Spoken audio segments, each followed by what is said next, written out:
What role do you think your background played in how your life played out and what your success was like?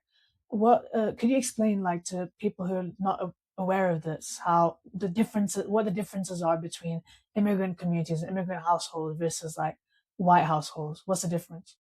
Um, I would say not just versus white households, I would say versus people who have been here for multiple generations. I think the one big thing that it differs with the immigrants is actually two big things. One is that if you have made it to a place like the US or what's called the developed world, not as a refugee, not as a blue collar worker, but as a white collar worker, you're probably one of the best in your home country. And India is a huge country, so obviously the best of a country the size of India is going to be best comparable to the world stage.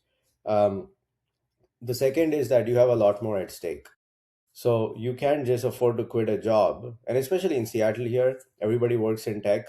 If you get fired or quit a job, you have 60 days to leave the country or find another job.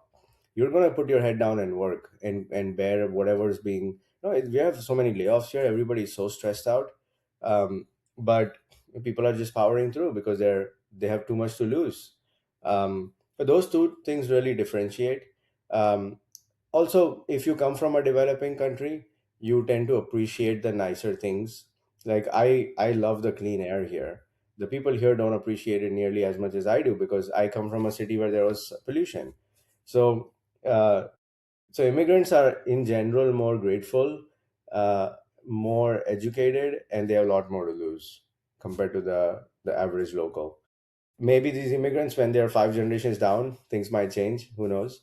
But right now, we're primarily talking about first and second generation immigrants. I think the culture also means that we're also trying to look for opportunities and trying to take advantage of everything that's on offer and trying to like make our parents proud and stuff like that as well.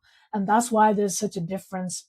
I think in the UK, especially, that we've seen reports that white working class boys and communities are declining in educational outcomes because they're not motivated to actually participate in the education system and to try and attain success.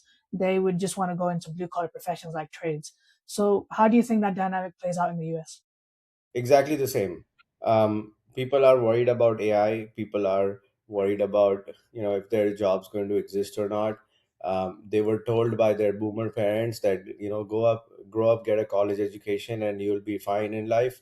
It's not played out for millennials. Housing prices are unaffordable, and I think millennials are one of the I think the first generations in recent times where they are poorer than their parents. So a lot of people are moving towards the trades in Seattle. If you are a plumber, you can charge $250 just to show up, and that is, I think, crazy money, right? Like for somebody who's not got a formal education or a master's degree. But also, I do feel like um, a lot of people they're taking the wrong decisions on the college side. I'm still a fan of college. I have two degrees and an additional real estate finance degree. If you're going to go to art history as a major and then expect to get $100,000 job, it's not going to happen. So you have to take those choices carefully and not blame the system for it. Right? If you have a history major, you're going to be probably a history teacher. You're not going to be an investment banker. So there are still jobs that pay high after college. So go into those professions. And immigrants are very smart about this. They all do STEM degrees and finance and all of that, and it gives them that initial boost, and then that ladder just keeps going up and up.